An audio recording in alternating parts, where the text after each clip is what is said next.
파철미 맛있어. 먹을래? 너도 그런 거 한번 먹어봐. 이러니까 안 그래도 알바생들은 힘들다고 해서 안 시켜 먹었어요. 그러는데 힘들다고 해서 주문 안 해봤어요. 못하겠어요. 이러는데 자, 이제 한 끼 전화 제대로 했으니까 좀 달릴 수 있겠다.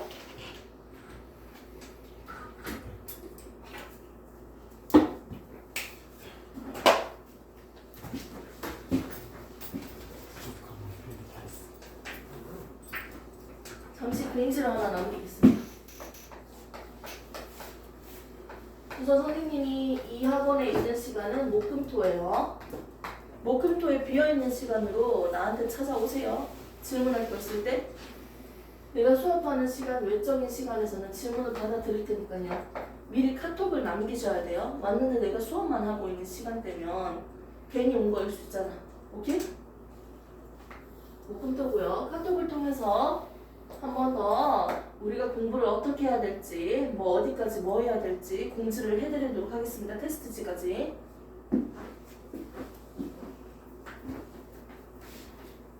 마음 같아서는 우리 진호 옆에 딱 달라붙어 있고 싶은데 쉽지가 않네요. 금요일 가능해요? 네, 오면 되겠다. 맞지? 자, 강합성. 놀고 싶다. 이런 얘기 하면 안 돼요? 선생님이? 자, 놀아봅시다. 강합성. 빛의 합성 시간. 빛을 통해서 합성한다는 건데요. 강합성하는 식물들이 정말 고마운 게 뭘 이용한다고 했어요? 이산화탄소, 첨어, 물, 꿀꺽꿀꺽 해서 어떻게 개수비 안 맞출게요. 빛이라는 에너지원을 이용해서요. 뭘 만듭니까? 영양소 대표적으로 포도당을 적었죠? 이거 6탄당이라고 했죠? 6 대 12 대 6 됐습니까? 그리고 부가적으로 뭐까지 만들어주니까 게이드? 산소. 오 예! 이게 바로 강합성이에요. 강합성은요 결국 빛을 통해서 영양분을 합성하는 반응을 강합성이라고 합니다. 이렇게 생명체 내에서 탄소와 수소로 이루어져 있는 물질, 유기물을 합성하기 위해서 강합성을 하고 있어요. CH가 모두 포함되어 있지 않는 물질들은요, 우리가 무기물이라고 합니다. 무기물을 가지고 유기물을 합성하는 반응을 강합성이라고 합니다. 자, 여기서 세포호흡까지도 그냥 바로 할게요. 세포호흡은요, 말 그대로 호흡이에요. 이런 호흡은 외호흡이라고 하죠. 호흡은 크게 두 개가 있습니다. 첫 번째 호흡은 뭡니까? 외호흡. 두 번째 호흡은 내호흡. 내호흡은 무슨 호흡이다? 세포호흡이다.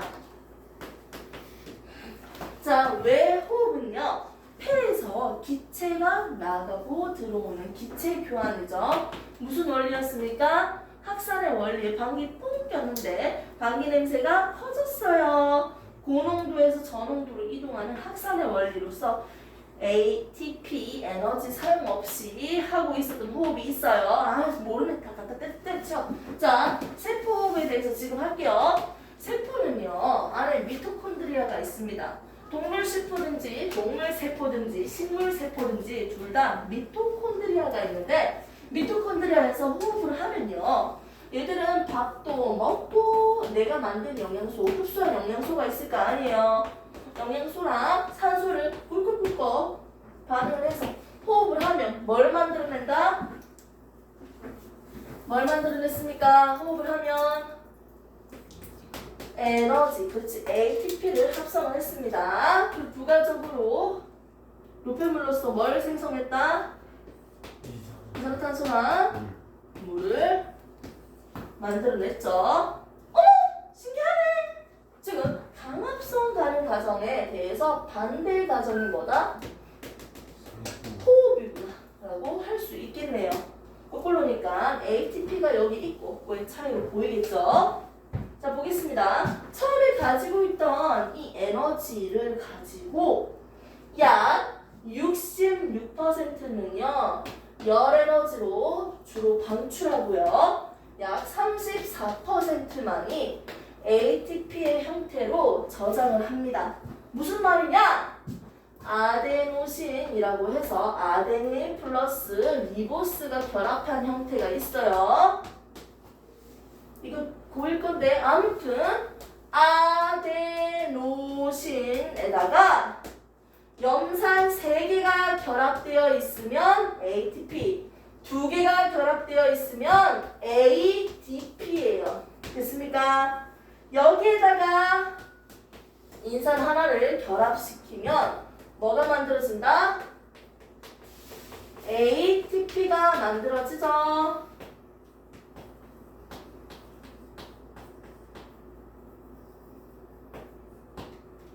됐습니까? 색깔이 다 똑같네. 정말. 여기서 아이들이 헷갈리는 내용이 있어요. 자, 지금 호흡 자체는 큰 거 가지고, 유기물 가지고 무기물이 되잖아요. 맞죠?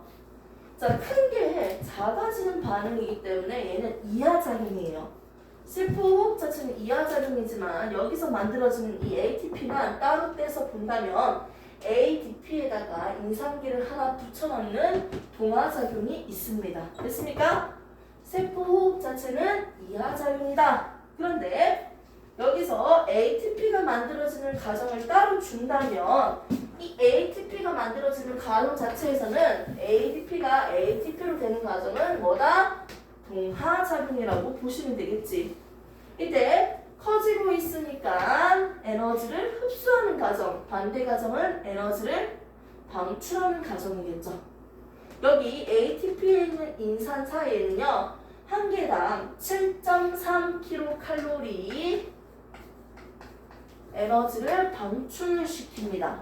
다른 화학결합은요 2에서 3kcal 밖에 안 될 정도로 상대적으로 에너지가 적게 저장되어 있어요.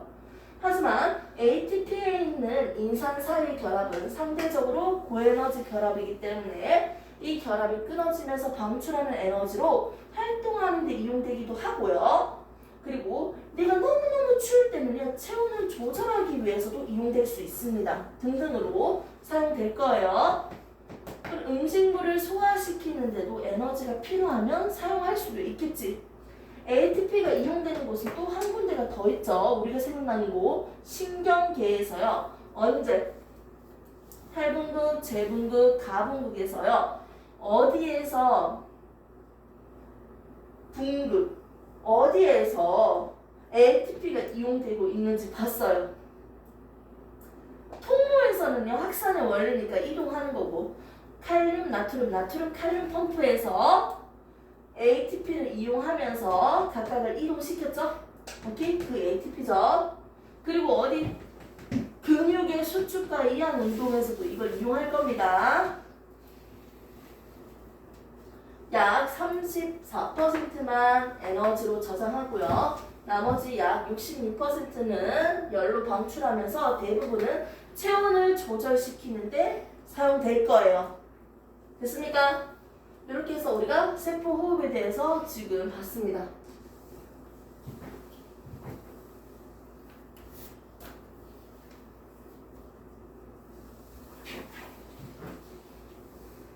찍어볼까요?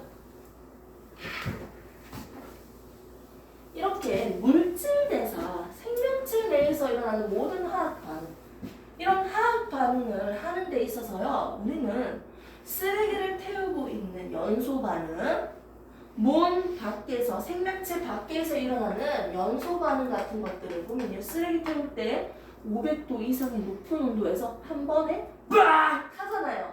높은 온도에서 반응을 하는데 생명체 내에서 일어나는 화학 반응은 상대적으로 낮은 온도에서 일어나기 때문에 반응이 잘 일어나도록 뭐가 필요했다?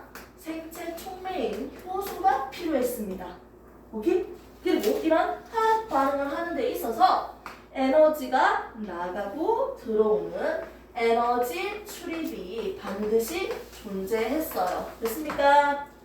그래서 지금 얘기하는 이 물질 대사는요, 화학 반응에서 물질들이 이동하고 있는 커지고 작아지는 상태에 대한 반응을 물질 대사라고 하고요. 에너지 관점에서 얘기를 하자면 에너지 대사라고 합니다. 에너지가 얼만큼 커지고 작아지고 나가고 들어오고, 에너지 관점에서는 에너지 대사, 물질 관점에서는 물질 대사, 이렇게 표현할 수 있죠. 그래서 우리는 지금 물질 대사에서 효소가 필요하고 그리고 에너지 출입이 반드시 일어난다 라고 정리할 수 있겠죠. 오늘 집중력 너무 좋아. 내가 뽀뽀할 뻔했어요. 마스크 뽀뽀. 너무 좋아. 잠 많이 잤어? 자꾸 타올라? 아, 오늘 공주는 컨디션 너무 좋은데 내 컨디션 너무 별로다. 시작. 실수 없어요. 선생님 쓰러지면 선생님 업고 갈 수 있어요? 힘들. 야, 이 새끼야. 죄송해요. 힘들 수 있지. 선생님 오빠도 못 업어요. 왜 못 업는지 알려줄까요? 선생님이 무거워서 그런 게 아니에요. 차로 오빠는 키가 크니까요. 키가 크면 업기 힘들거든요. 그거 알죠? 무게중심이라는 게 수학 선생님이어서 그런지 무게중심 이치를 하는데 무게중심 때문에 흔들려서 집에 있는 소파가 있는데 내가 앉으면 막 부서지더라고. 아니 소파가 아니 그냥 이게 업을 했을 때요. 밑에 키 작은 친구가 업으면요. 선생님이 예를 들어서 키 큰 사람을 업잖아요. 진우가 예를 들어서 120kg라고 해볼게. 내가 진우를 업을 수 있어요. 업을 수 있지. 내가 키가 훨씬 크니까. 나는 이게 내가 굳이 굽히지 않고 업히잖아요. 맨바닥에서. 근데 키 큰 사람이 키 작은 사람을 업으려고 하면요. 엄청 힘들지. 이렇게 굽혔다가 일어서야 되니까. 그런 거예요, 오빠. 근데 진우 오빠는 선생님을 못 업겠다. 키가 크니까. 맞지?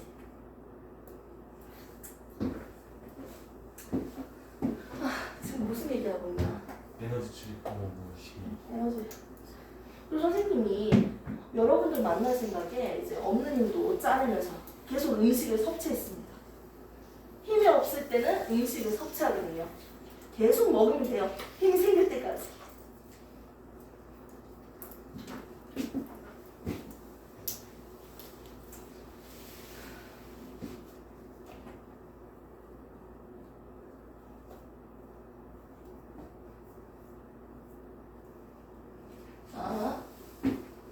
나름 잘 쳤네요. 부담감을 주고 싶었는데. 부담 엄청. 오늘 4단은 무조건 나갈 거야. 조금만 더 하고 쉬는 타임 줄게. 조금만 더 힘내요. 쉬는 타임 살짝 가지고 4단은 더 하고 문제도 풀어야 되잖아. 내가 이걸 왜 가져왔겠니? 문제 풀려고 들고 왔지. 어머. 자, 일단 반은 이거 어차피 3단원이니까요. 이렇게 넘어갈게요. 자극에 대해서 반응한다. 위협으로부터 보호하기 위해서 신경계라는 구조를 가지고 있죠. 오케이? 신경계랑 호르몬을 통해서요. 우리 몸을 항상 일정하게 조절합니다. 생명체라는 가지고 있는 특징입니다. 자, 발생과 생장. 용어 정리만 하시면 되나요, 이거? 네, 용어 정리만 하시면 됩니다. 충분합니다. 발생이라는 뜻이 뭐예요, 오빠? 그러니까 어떤 생물이 무슨 해서 이렇게 하는. 얘기 좀 해줘. 웃지마 말고. 웃지 말고 얘기 좀 해봐. 발생이 뭐고요? 생장이 뭐예요, 오빠?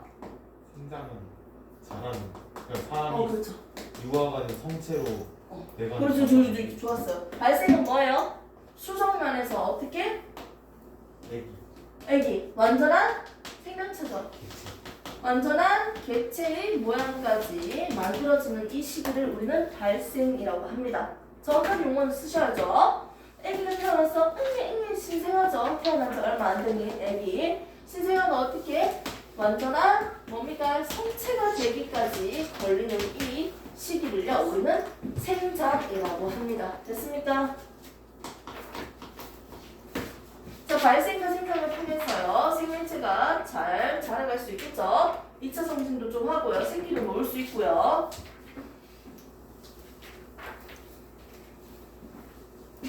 자, 생식과 유전입니다. 생식이 뭐예요? 용어. 그 뭐지? 세포 오빠가 아는 그거예요. 그 발생 세포로 생식. 분열 애기 만드는 거. 세포를 분열시켜서 분열시킬 수도 자손. 있지만, 자손을 놓는 거죠. 새끼를 만드는 거죠. 자, 그 다음에 유전은 뭐예요?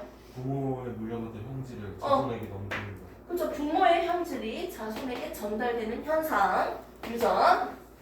자, 적응, 진화. 적응은 뭐예요? 그 환경 그 생물이 살아가는 환경에 이제 어떤 외부 또는 내부 자극이 주어졌을 때, 맞죠? 이거는 자극과 반응이었고요. 외부 환경에도 어떻게 일정하게 유지하려고 하는 동물을 정온동물이라고 했죠. 외부 환경의 온도에 맞춰 변하는 동물을 변온동물이라고 하죠. 이렇게 외부 환경에 의해서도 어떻게 일정한 양으로 조절을 하면서 적응해 가는 거죠. 변하는 거죠. 정확한 포인트가 뭐예요? 외부 환경의 변화에 의해서 어떻게 형태가 변해가는 과정이죠. 그리고 변해갔는데 여기다 추가시켜야 돼. 오랜 시간을 거쳐서 변해가지고 유전자 자체가 달라졌어요. 유전자 자체 정보가 변했어요. 이게 바로 진화입니다. 그러면 굳이 적응과 진화의 예를 분리할 필요는 없는데 간혹 가다가 얘를 구분하는 문제가 나와요.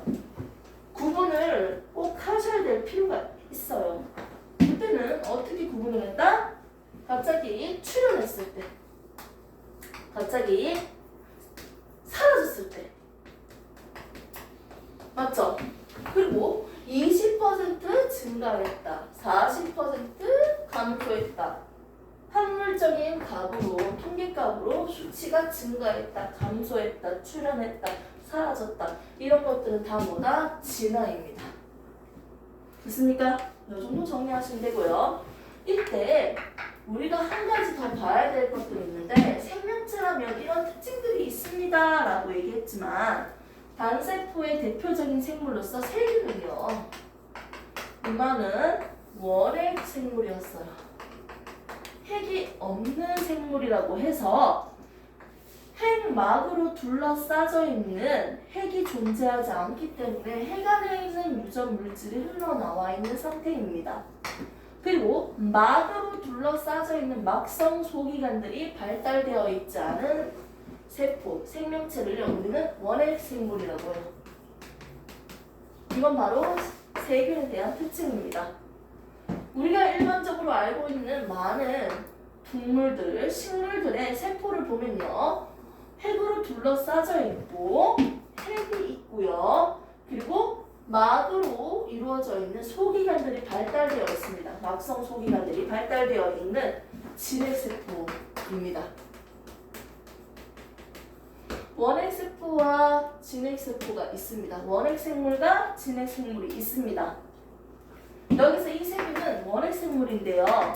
그 사람들은 이렇게 얘기하지. 어머, 이것보다 이게 좀 더 고등생물이네, 좀 더 진화되었네, 이지를 할 거예요.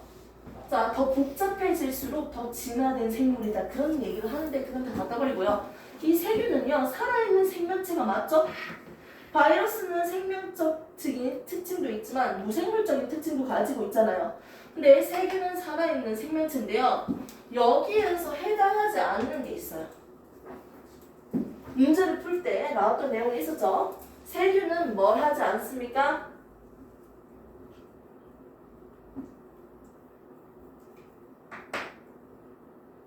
뭘 하지 않습니까? 발생과 생장을 하지 않아요. 얘는 그냥 자기가 분열을 하면서 새끼들을 계속 많이 만들어내고 있는 거예요. 오케이? 분열을 하는 거지. 얘들이 이렇게 발생 단계도 거치고 생장 단계도 거치진 않는다고 배웠습니다. 세균은 발생과 생장이 아닙니다. 그냥 분열로 개체 수만 많이 늘리는 생식을 선택하고 있습니다. 됐습니까? 기억나요? 문제 풀 때? 많은 말이 네, 감사합니다. 처음에 생각할 수 전반적인 용어적인 정리만 지금 좀 했고요, 여러분들.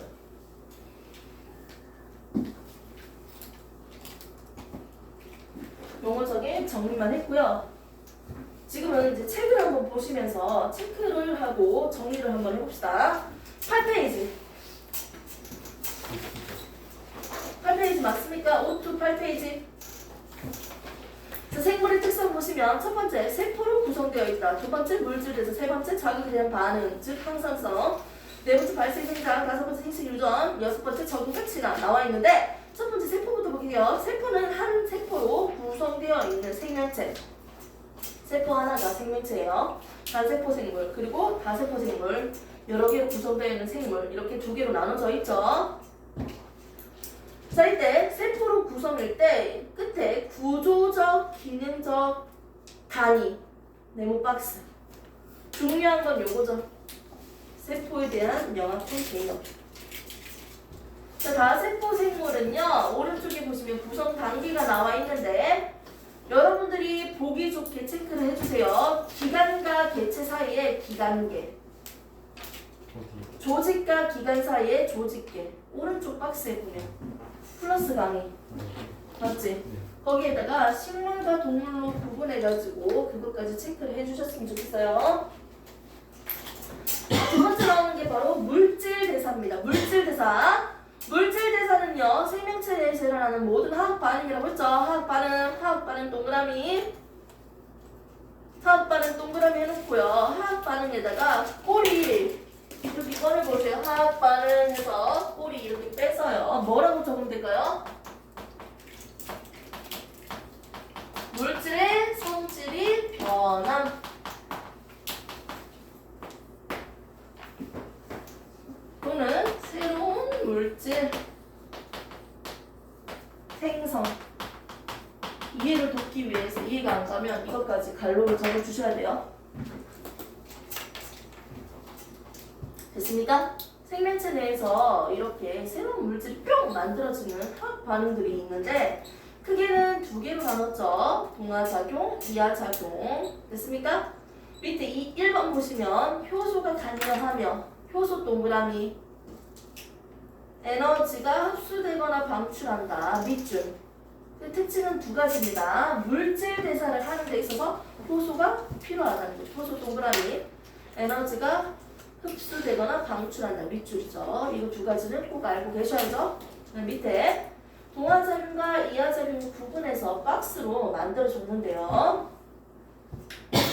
여기서 동화작용은 당연히 흡수하니까 에너지를 흡수하면서 커지는 거니까 위로 올라가는 건 흡열 반응이었죠. 흡열 동그라미. 이하작용은 발열입니다. 그래서 그 오른쪽에다가 조금씩 비어져 있는데 주변 온도, 동화작용은 주변 온도가 감소. 숲속에 가면 애들이 강압성을 하니까 주변 온도가 감소해서 숲속은 시원해요. 주변 온도 감소, 화살표로 감소하든지 감소하든지 적고요. 이하작용은 주변 온도가 증가 적으시면 됩니다.